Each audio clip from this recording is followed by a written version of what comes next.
True life is not fellowship, it's discipleship, it's not living, it's life, it's not religion, it's kingdom.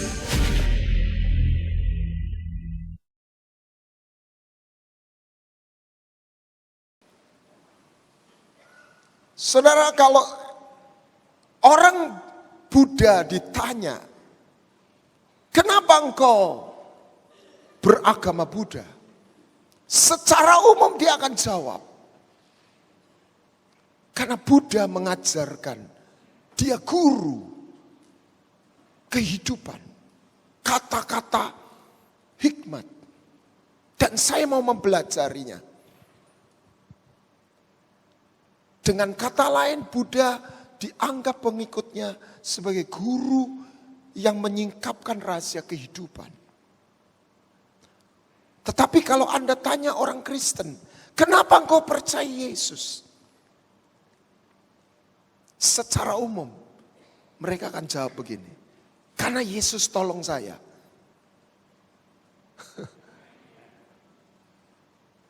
Ini amin, tetapi amin yang harus ada lanjutannya. Dan saya bangga, jutaan orang dari generasi ke generasi, dia bisa menyaksikan ketika dalam keadaan kefefet, berseru kepada nama itu. Something gonna happen. Ajaib.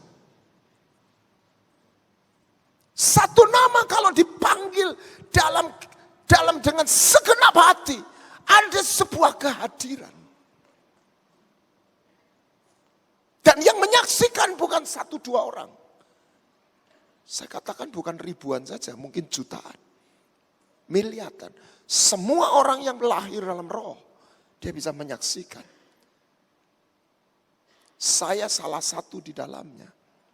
Saya nggak pernah lupa dengan perjumpaan yang Tuhan hadirkan 35 tahun yang lalu. Wow. I never forget it.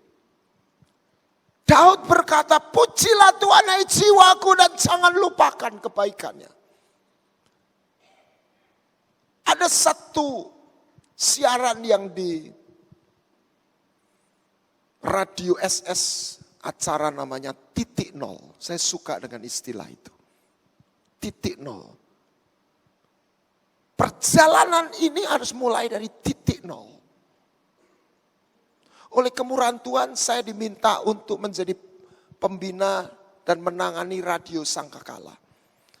Dan salah satu saya akan buat satu acara perjumpaan yang mengubahkan. Dan saya akan minta hamba-hamba Tuhan untuk mengisi pengalaman supaya dunia tahu.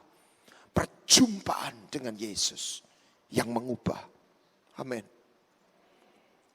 Bukan hanya hamba Tuhan, mungkin orang profesional. Saya pernah mendengar titik nol. Ya, sangat memberkati. Tunggu acaranya, kita harus buat klipnya. Perjumpaan yang mengubahkan. Jadi orang-orang yang mengalami perjumpaan itu saya kumpulkan. 2-3 menit ya sharing. Bagaimana Yesus itu ada, hidup. Amin. Saudara mendukung? Caranya gimana? Dengerin radio Sangkakala. Di sini kan gak ada radio kan? Televisi kan yang ada. Oke, jadi gak perlu bersaing ya. Punya jalur masing-masing. Tetapi, saya teruskan. Kita tidak boleh berhenti, Yesus hanya penolong. Yesus bahkan dia guru kehidupan. Saya terus membayangkan Kristus itu dalam berbagai dimensi. Dan salah satu yang saya bayangkan, He is my great master. I learn from Him how to walk on this life. Saya belajar dari dia bagaimana melewati hidup ini.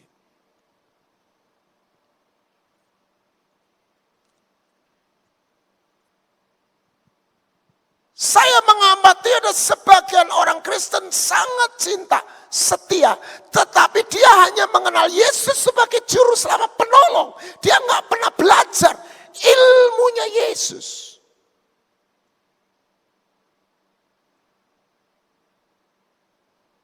Dia bukan hanya great master, even he is the greatest master. Katakan amin dong, sebab kita pengikut Yesus. Dia more than other prophet at all. Dia lebih dari nabi siapapun. Adalah rugi besar kalau kita nggak pernah berusaha belajar ilmunya. Saya kalau ketemu anak muda, saya ngomongnya enak aja. Saya nggak percaya, saya nggak bertanya engkau percaya Yesus. Karena yang sudah di gereja pasti percaya Yesus. Saya mau tanya, kamu ngerti nggak ilmunya Yesus?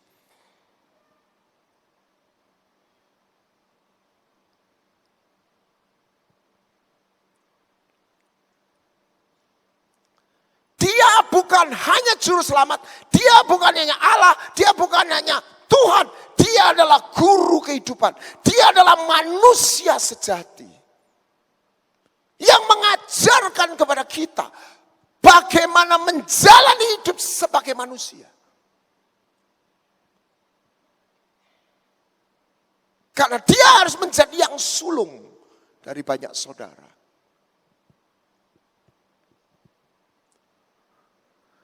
Sehingga saya percaya Injil tidak boleh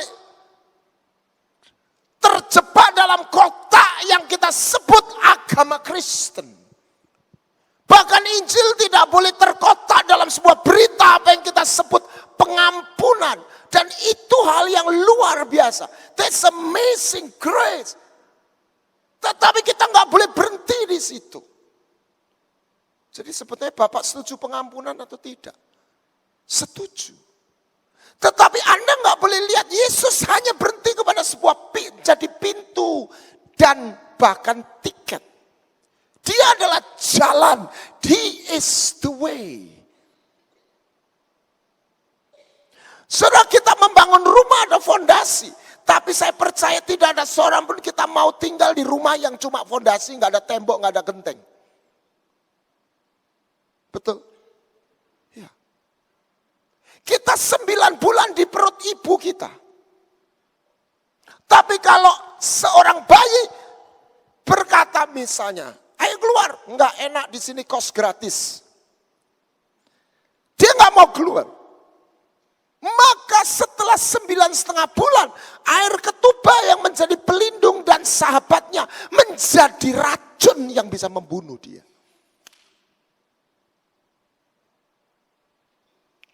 Anda butuh air? Ya, saya juga butuh air. Nggak ada air, kita mati. Dan air juga membuat kapal berlayar atau mengarungi sungai dari satu titik menuju sebuah tujuan. Tetapi air yang sama itu bisa membunuh orang. Ribuan orang tenggelam. Tsunami itu air yang membunuh.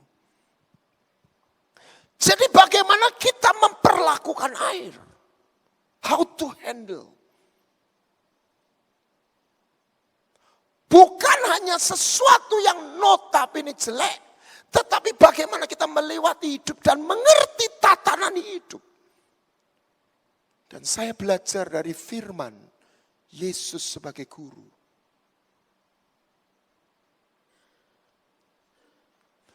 Apa itu hidup iman?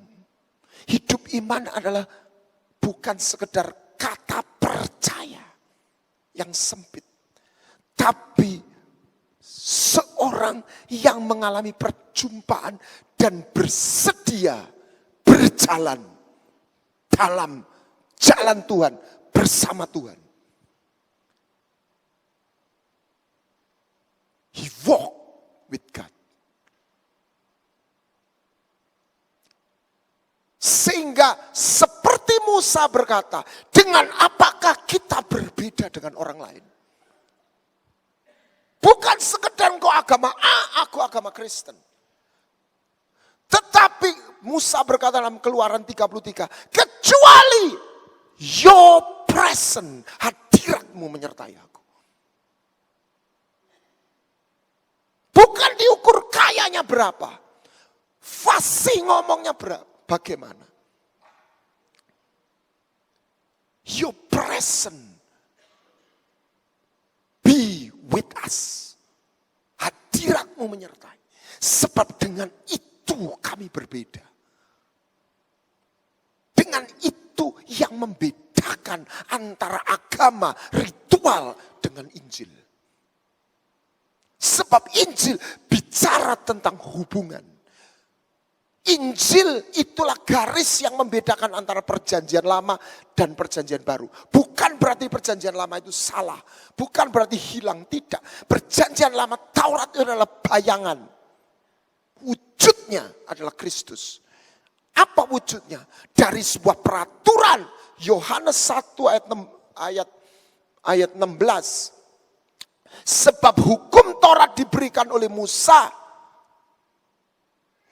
17. Sebab hukum Taurat diberikan oleh Musa, tetapi apa? Kasih karunia dan kebenaran datang oleh. Dengan kata lain, Yesus tidak membawa dua kitab buku baru yang namanya kasih karunia dan kebenaran, tapi Yesus membawa I am. Yang dia katakan ego eimi. Aku ada. I am who I am. Yahweh.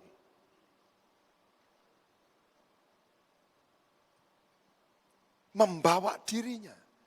Saya bahasakan from regulation to relation. Hubungan. Semua ayat firman ini yang ditulis tanpa sebuah hubungan tidak menghasilkan kehidupan. Kata bijak mengatakan life is all about relationship. There is no life without relationship. Tidak ada kehidupan tanpa sebuah hubungan. Listrik itu keluar energinya, powernya ketika minus dan plus itu bertemu. Anda dan saya ada tercipta ketika sperma ayah kita bertemu dengan sel telur ibu kita. Tanpa itu sperma tinggal sperma, sel telur tinggal sel telur. Di situ terjadi kesatuan. Dan menghasilkan kehidupan. Manusia kehilangan hubungan, bukan kehilangan agama. Yesus datang memulihkan sebuah hubungan. Yang adalah kehidupan. Berjalan menuju. Karena manusia dilahirkan untuk mengalami kehidupan. Bukan sekedar hidup. Sebab kita makhluk roh. Kita disiapkan untuk mengalami dimensi roh.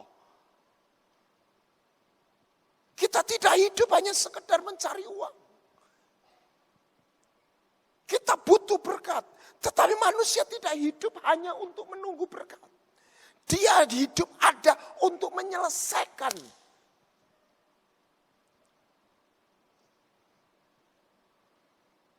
Itulah sebabnya talenta tidak diberikan. Tidak dititipkan. Talenta itu dipercayakan dengan berjalannya waktu, seiring dengan waktu, untuk menghasilkan buah. Buah. Anda lahir untuk menghasilkan buah. Perintah pertama Tuhan kepada manusia bukan perintah moral, bukan perintah agama, perintah kehidupan, ini istilah saya. Hasilkan buah. Beranak cucu itu bahasa Inggrisnya be fruitful.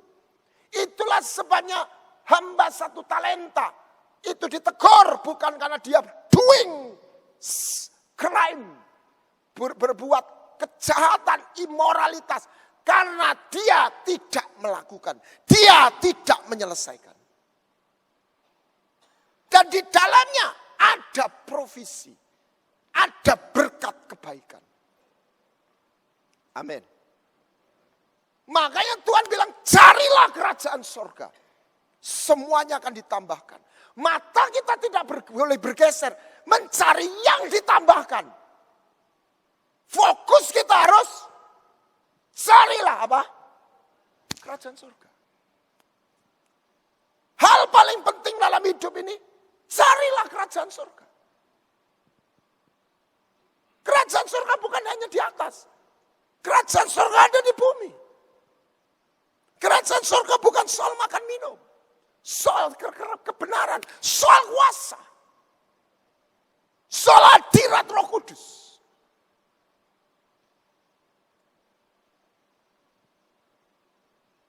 Waktu lewat.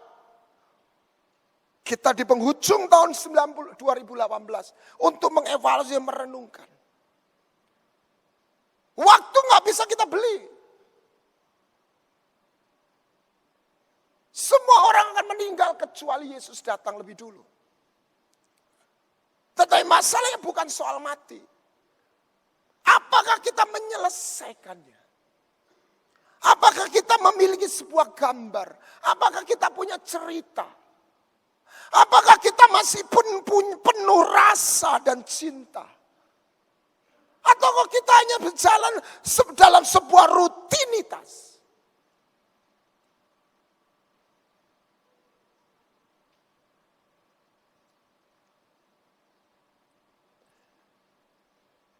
Yesus mengajarkan kita lihat di atas kayu salib. Dia berkata, sudah selesai. Ini gambaran anak manusia yang menyelesaikan pertandingan. Dan tetapi yang menarik, Matius 3:16. Yesus memulai pelayanannya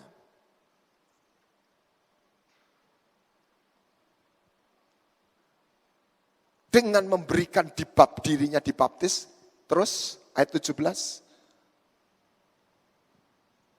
Dan ketaatannya dia menerima sebuah connecting dengan Bapa. Dan satu peneguhan, sesuatu yang menjadi fondasi apa? Satu pernyataan deklarasi dari Bapa. This is my beloved son. To whom then I will pleasing. Ini anakku yang berkenan. Kepadanya aku berkenan. Ini anakku yang kukasih. Kepadanya aku berkenan. Dengan kata lain, perjalanan ini dimulai atau didasari dengan sebuah kesadaran, pemahaman siapa aku ini. Kalau kita menemukan siapa aku ini di dalam Kristus. Who am I? Who I am adalah aku. Who I am? I am the son of God. Aku anak Bapa. Aku bukan 7 miliar, 8 miliar di antara manusia di bumi dengan segala kegiatan aktivitasnya. Aku anak Tuhan. Namaku ada di dalam telapak tangannya. Dia mempunyai rencana. Dia bukan hanya Tuhan yang penuh cinta. Dia adalah Tuhan yang punya tujuan. Bagaimana kita mewujudkan cinta kepada Dia? Tidak berhenti mengucap syukur dengan menyelesaikan tujuannya. Saya kasih contoh. Kalau Anda punya anak, cintamu kepada anak bukan hanya karena supaya dia cuma hidup nggak kelaparan. Tapi Anda punya mimpi. Bapak Ibu yang setuju katakan amin. Terhadap anak itu, atas anakmu. Bagaimana anakmu bisa membalas cintamu kepadamu? Bukan nanti kalau udah, Pak, dulu nyekolakan saya, ngasih makan saya itu berapa? Hitung, Pak Ijoli. Kita nggak butuh itu. Setuju Bapak Ibu? Kita nggak mengharapkan itu. Bagaimana? Dengan satu dia berterima kasih. Dia tahu, dia percaya akan cintanya kita kepada dia. Itu hadiah kita pada Tuhan, sama. Yang kedua, dengan dia menemukan hidupnya. Orang bilang jadi orang.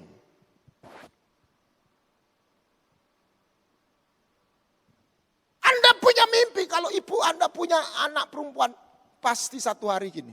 Tak dongakno yo nak yo, kue oleh jodoh, oleh bojo sing apik. Setuju ibu? Bukan cuma hidup. Itu Anda loh. Tuhan punya mimpi, punya gairah. Banyak orang terjebak. Oh sayang sama. Bagaimana kita bisa memuaskan hatinya. Dengan anak kita nih sekolah. Mau kerja. Kalau anak kita cuma nganggur di rumah. Nggak mau sekolah. Kita ngopeni enggak? Tetap ngopeni. Setuju? Hati kita nangis.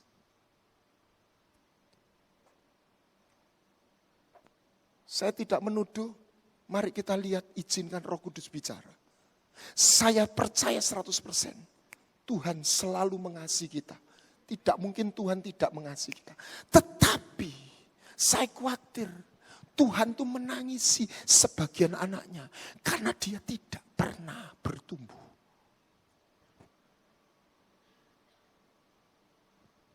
Kalau Anda konglomerat, Anda punya anak itu gak sekolah, Anda nangis. Siapa yang mewarisi perusahaanku ini?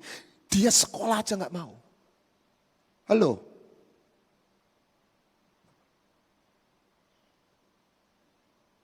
Semoga saya nanti selesai ibadah, saya gak disiwa oleh Anda.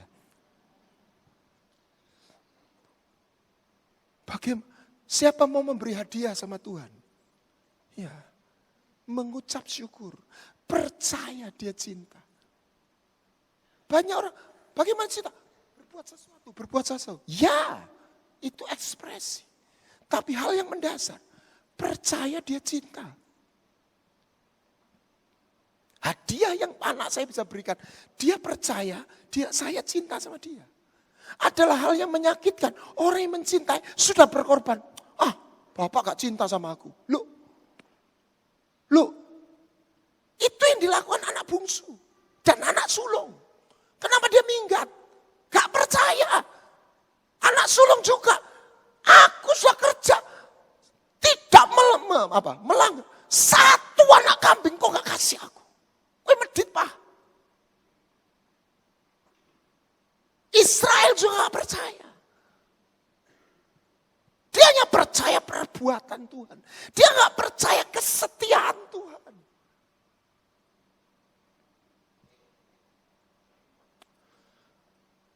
Kebenaran kerajaan surga itu bukan satu level. Level to level. Anak Anda umur 2 bulan ngompol. Itu bukan sesuatu yang memalukan. Mungkin lo ngompol. Buka popoknya, dikutang. Tak kutang. Tapi kalau 15 tahun ngompol. Ngompol.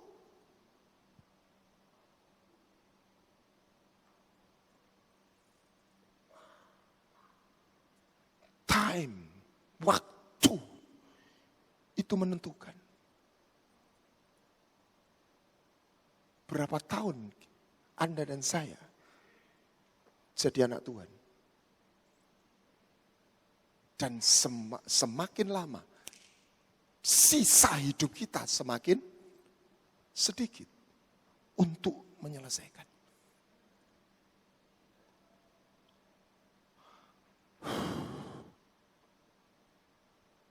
Dan perjalanan ini dimulai dari you are my beloved son.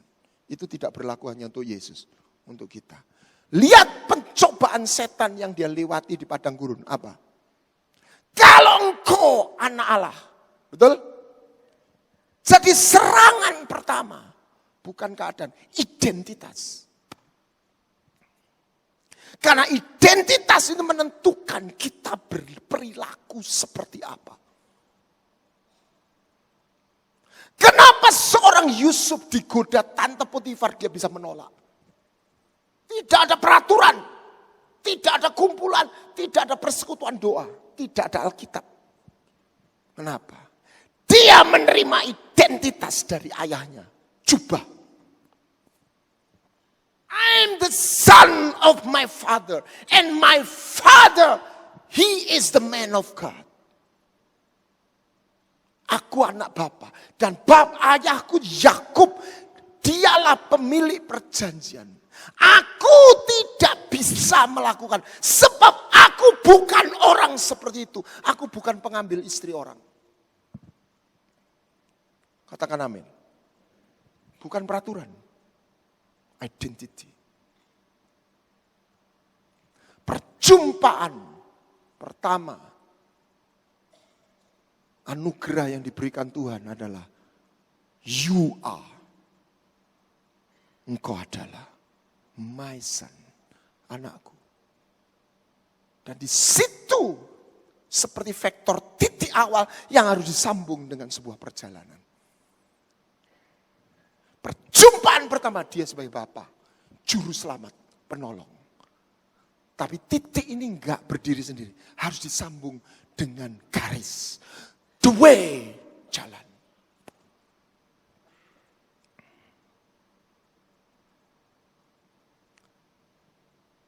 Nah, seiring dengan jalan, ada dua sisi yang namanya penderitaan, tantangan, ujian yang bukan karena Tuhan itu suka buat Tuhan kasih surat, tidak. Karena memang natur dari hidup ini sebuah pertandingan. Nggak percaya? Tubuh Anda, tubuh saya itu tiap hari bertanding melawan virus bakteri, radikal bebas. Setuju? Kalau Anda nggak cukup kuat, kita sakit.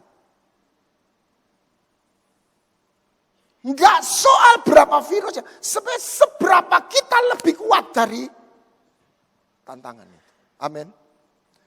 Dan ketika orang sanggup melawan, dunia medis tahu apa yang disebut antibody. Makanya bedanya orang Amerika sama orang Indonesia. Anda harus tahu orang Indonesia ini sakti. Oh nggak percaya sakti. Saya punya ipar nggak langsung suami taciknya istri saya. Pengajar di Regent University, Pat Robertson, sekolah Alkitab, diminta Pak Jimmy Untoro di Harvest apa itu, sekolah teologi Harvest. Dia ajak dosen orang kulit hitam yang nggak badannya gede, tapi dia nggak pernah keluar dari Amerika. Banyak orang Amerika nggak pernah keluar Amerika. Sampai di Jakarta, dijemput orang, yang jemput ini gagal paham. Dibawa ke Pujasera, ketok es campur, hijau merah, kepingin saudara. Si orang yang gak pernah keluar Amerika tuh pesanlah es campur. Apa yang terjadi? Gak sido ngajar, diare melebu rumah sakit.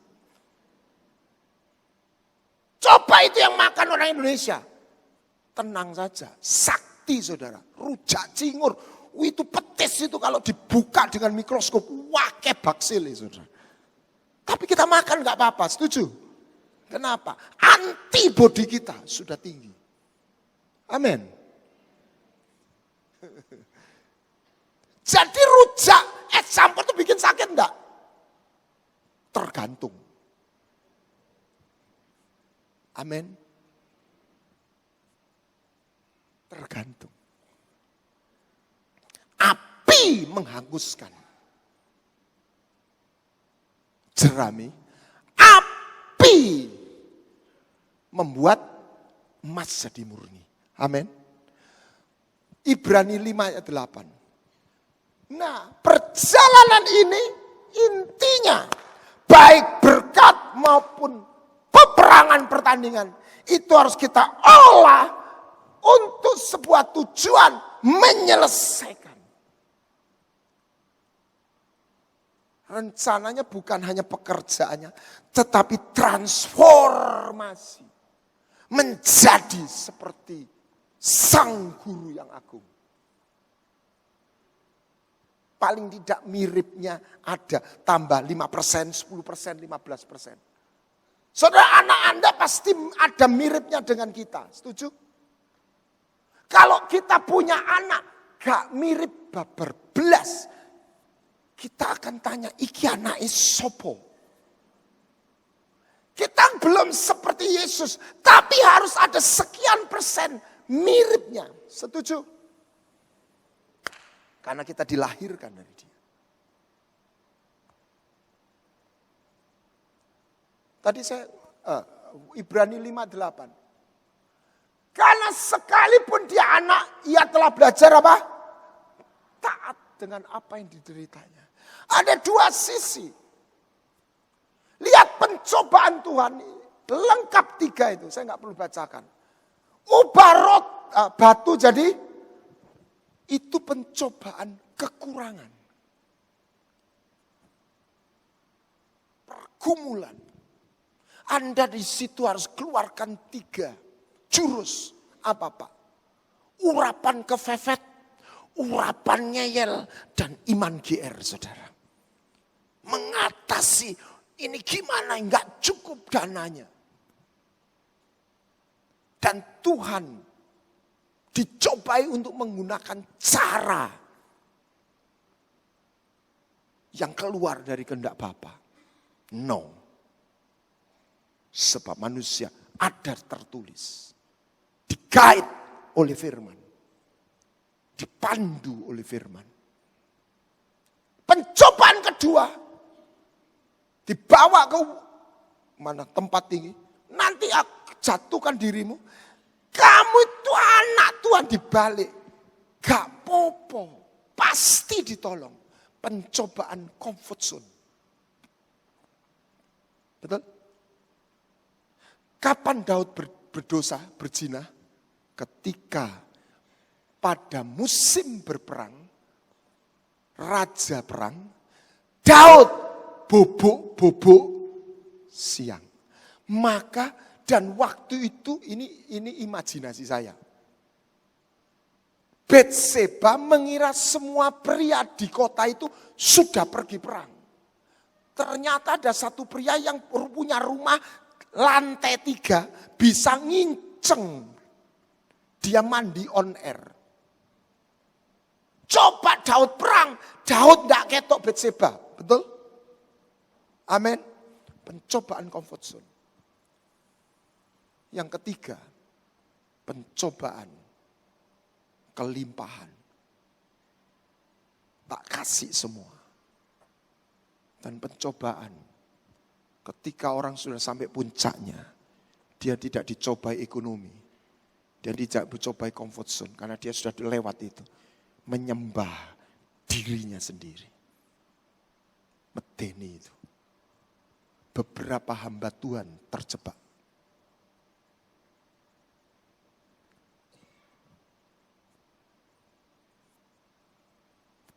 Beberapa tokoh spiritual terjebak. Yesus berkata, "Enyalah, engkau hanya menyembah kepada Bapa." Out.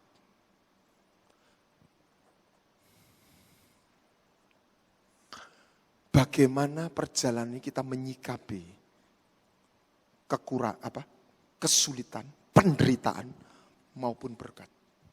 Dua-dua, kalau kita melewati dengan kebenaran, kuasa dan kasih-Nya, itu dua-dua bisa membuat menjadi satu peluang dan loncatan untuk kita ini naik.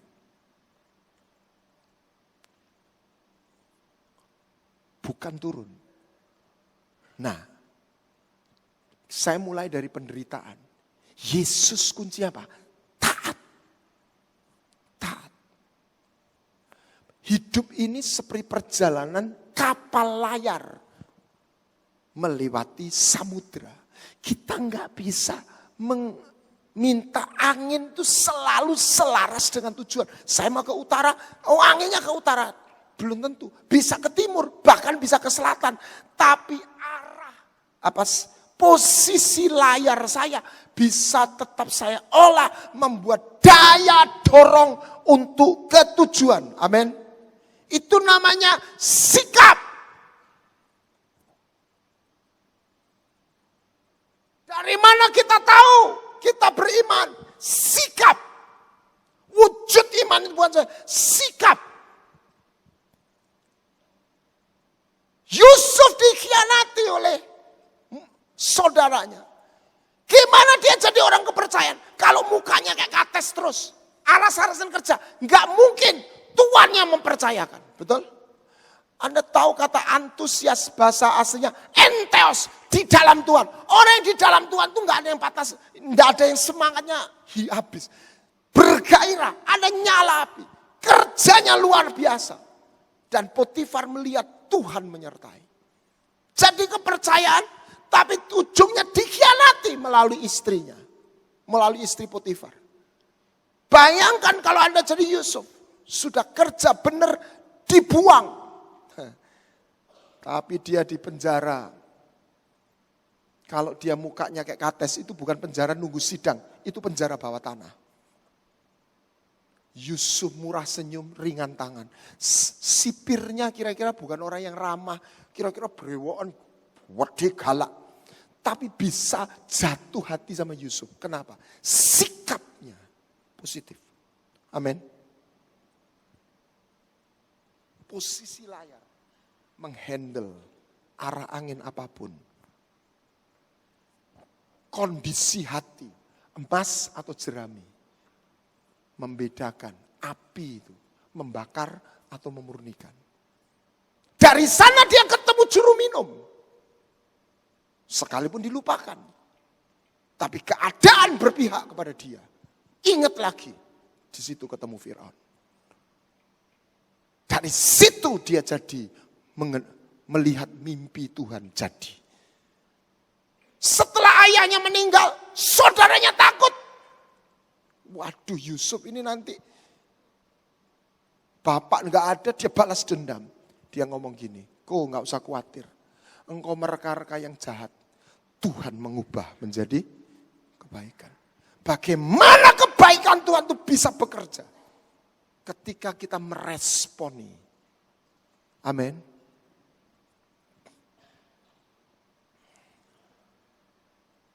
Tidak ada otot yang menjadi kuat tanpa dia diizinkan menderita.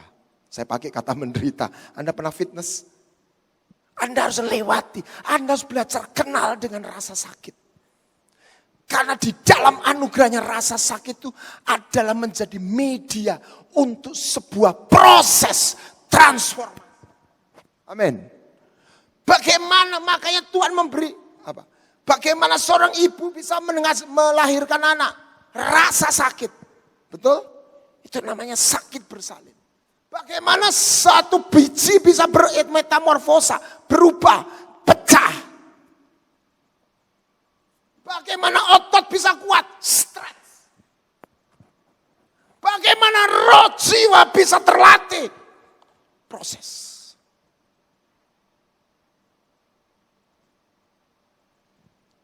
Hidup ini bukan sebuah kumpulan peristiwa. Hidup ini adalah sebuah spiritual journey. Hidup ini adalah sebuah pertandingan. Catat baik-baik.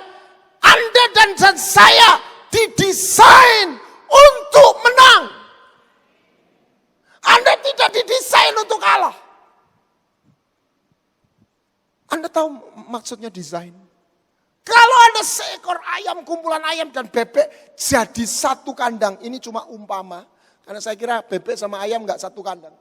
Lalu tengah malam hujan lebat, angin ribut, sampai gentengnya bocor, pecah. Hujan banjir di kandang itu. Maka ayam akan petok-petok stres. Betul. Gimana ini air masuk semua. Si bebek. Sungai Sukacitaku mengalir di dalamku. Wek. Why? Sebab ayam tidak didesain untuk ketemu air. Bebek didesain untuk ketemu air. Anda didesain, lihat Alkitab, berkuasalah. Taklukkan itu. Makanya kita ini nggak seneng kalah. Betul? Karena desain kita menang. Katakan dalam anugerahnya, aku dilahirkan untuk menang. Catat baik-baik. Menang. Burung itu lahir didesain untuk terbang. Anda latihan terbang enggak bisa. Karena Anda tidak didesain untuk terbang. Enggak usah nyombong kalau ada burung bisa terbang. Burung itu enggak perlu nyombong, sesama burung. Semua burung itu terbang. Amin. Yang problem kalau burung itu gak iso miber. Pilek. Jangan kucing gak perlu nyombong bisa nangkep tikus. Karena semua kucing didesain untuk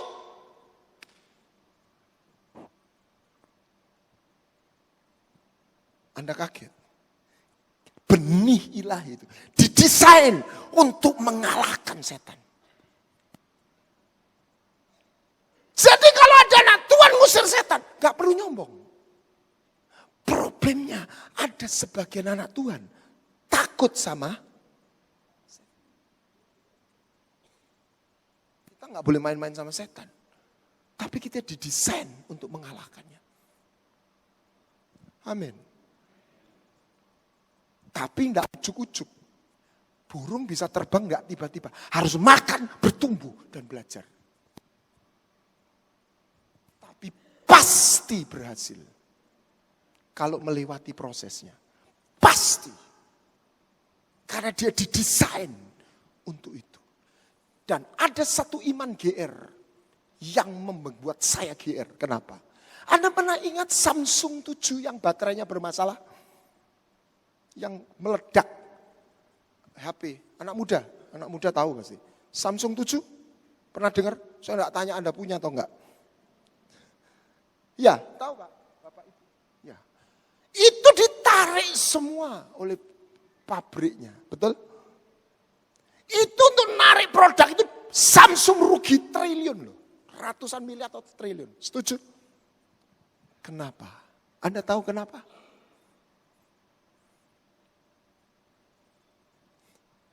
Karena Samsung berkepentingan kepada reputasi brandnya.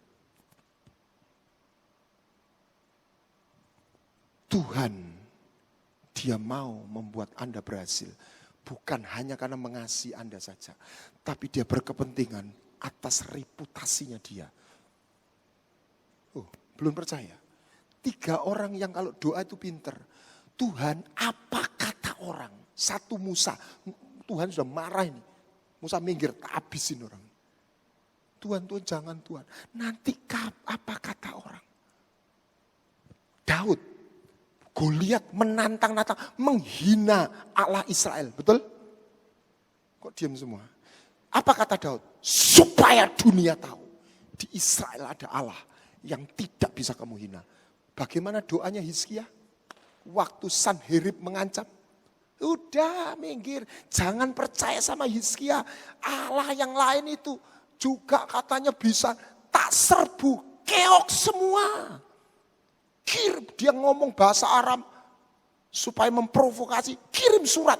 Hizkia masuk ke bait suci, membuka suratnya pinter. Tuhan woconan Tuhan.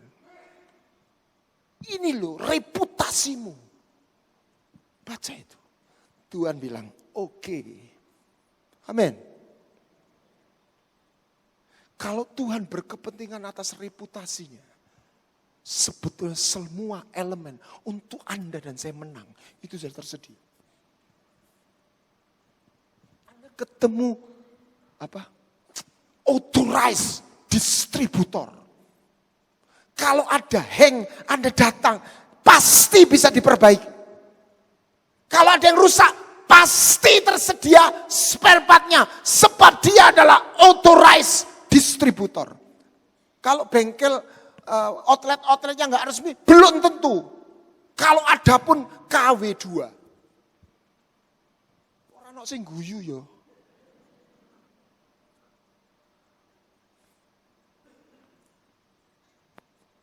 Masukkan. Saya bikin istilah begini. Saya khawatir berita Injil itu kalau enggak hati-hati terlalu feminim. Kurang maco. Kita harus punya dua sisi yang feminim tanda petik. Tuhan baik, digendong, dipeluk, ditolong. Yes. Tapi satu sisi yang lain. Bertanding. Perang. Taklukan itu. Amin. Kerajaan itu bukan bersaing Bapak Ibu Saudara. Kerajaan itu perang. Semua anak kerajaan itu bisa perang. Lihat Gladiator. Film Gladiator lihat enggak? Saya mau tanya anak muda. Anak muda lihat film Gladiator. Kenapa anaknya kaisar tidak diangkat jadi kaisar sampai bapaknya dibunuh? Karena anaknya kaisar tidak pernah perang.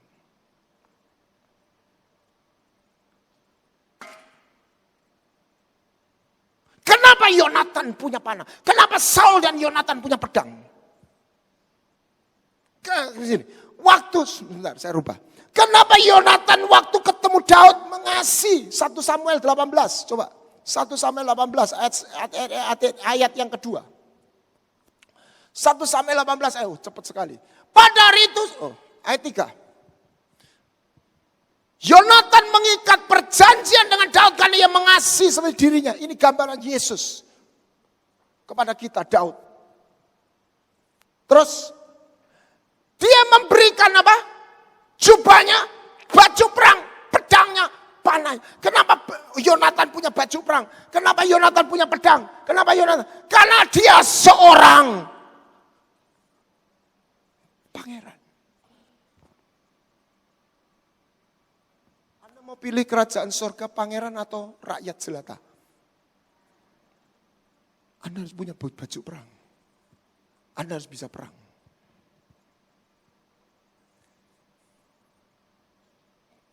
Ini naturnya kerajaan.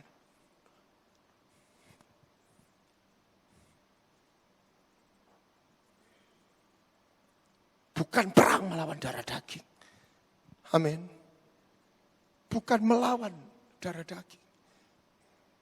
Memenangkan pertandingan ini.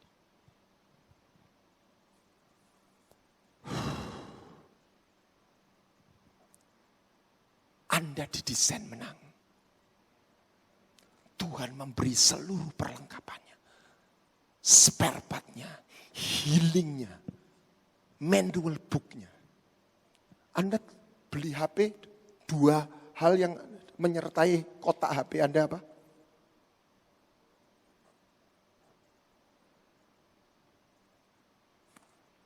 Manual book.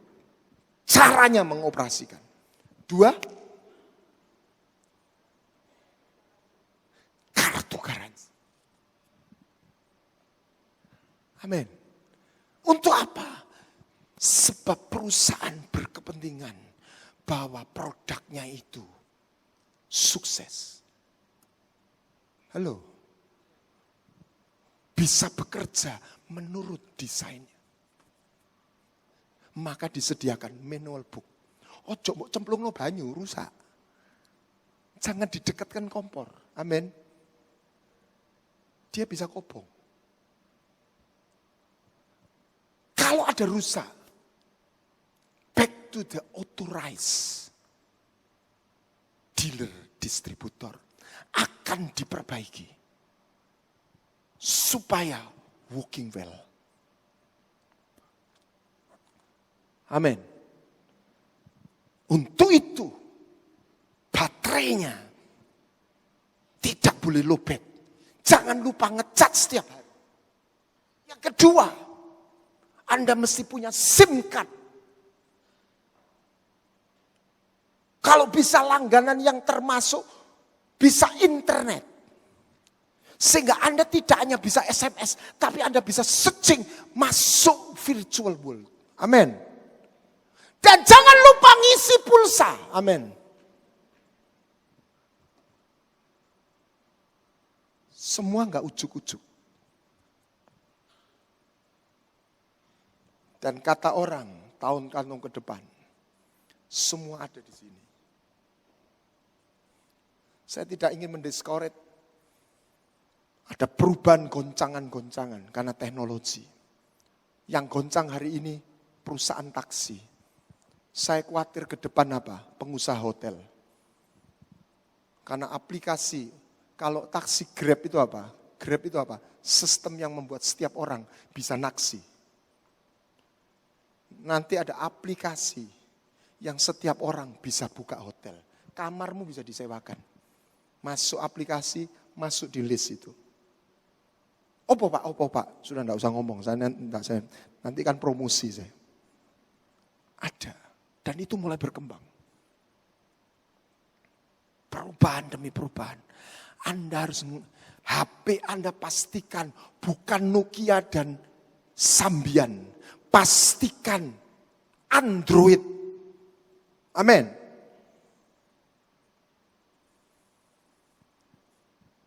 Teknologi firmanmu jangan jadul.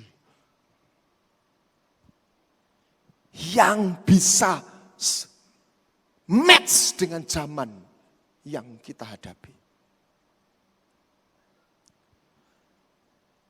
Musa dengan Esau, apa bedanya? Dua-dua mengalami kehilangan. Tapi Musa menyikapi dengan cara yang benar. Mempercayakan. Coba Anda jadi Musa, sudah ninggal CEO Mesir. Tak masuk. Keputusan Tuhan itu secara perasaan sakit. Oh Tuhan keras. Kelihatannya keras. Saya terharu ketika Tuhan ketika Ulangan 34, coba. Ulangan 34 ayat yang terakhir. Bukan terakhir. Dikuburkannya Musa. Ayat-ayat terakhir. Banyak orang saya terkejut waktu saya kasih ayat ini. Ayat 6. Pasal 34 ayat 6. Mari kita baca. Dan nyanya huruf kecil atau besar? Kira-kira orang Israel mau nggak ngubur Musa? Sangat mau pemimpinnya. Siapa yang ngubur? Tuhan sendiri. Gak usah repot-repot. Ini anakku setia melayani aku sepanjang hidupnya. Biar aku yang menguburnya. Amin. Amin. Oh saya mau. Dikubur oleh Tuhan sendiri. Dan yang luar biasa. Waktu Yesus transfigurasi. Siapa yang di samping kanan kiri? Musa. Artinya Musa menjejakkan kakinya. Doanya dikabulkan. Sikapnya melewati penderitaan, kegagalan, membuat dia menyelesaikannya. Sebaliknya, sukses juga bisa membunuh kita. Racun pahit bisa membunuh kita. Tapi gula yang manis juga bisa membunuh kita. Gak percaya gula itu bisa membunuh kita. Kalau kebanyakan itu namanya diabetes. Bagaimana handle gula? Siapa anti gula? Ojo, kue semua ada gulanya ya. Tapi nggak boleh banyak-banyak. Anda dan saya tidak boleh mabuk dalam berkat.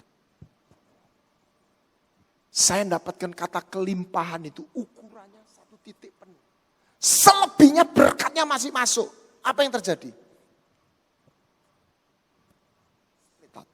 Mengalir. Amin.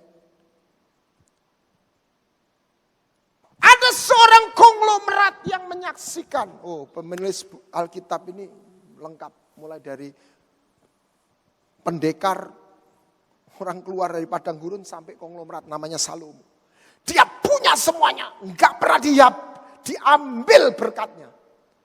Tapi dia kosong, dia kehilangan satu yang paling berharga adalah hadirat Tuhan. Itu bedanya Saul dengan Daud. Daud tidak rela, bukan dia rela kehilangan jabatan. Saul tidak rela kehilangan jabatan.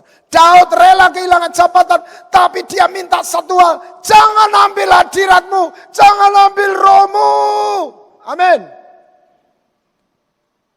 Di mana hartamu, di situ hatimu. Apa yang kau dan saya paling pikirkan, renungan.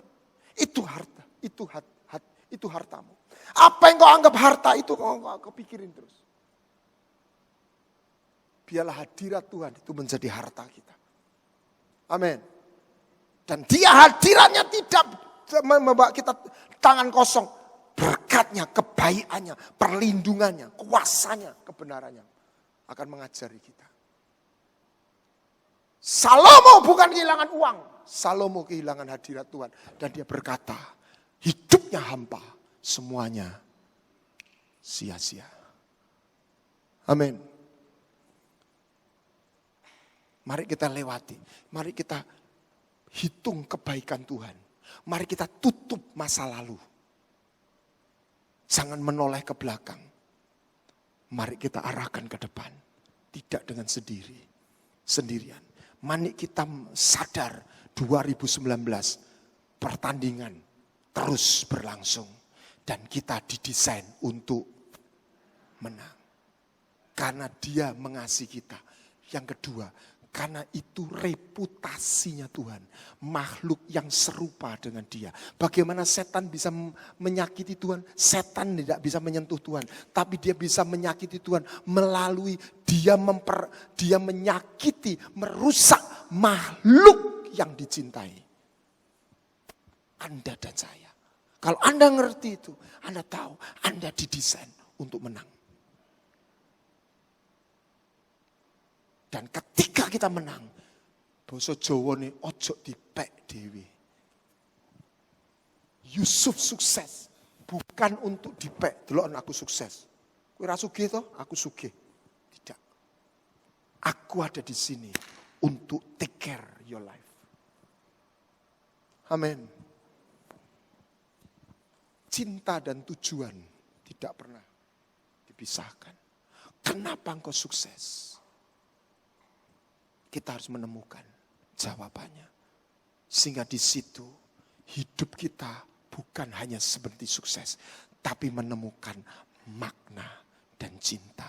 Dan kita punya cerita seperti guru kita yang agung. Di akhir hidup kita gak mati. Kita berkata, sudah selesai. Aku pulang ke rumahmu Bapa. Tuhan memberkati. Beri kemuliaan untuk Tuhan.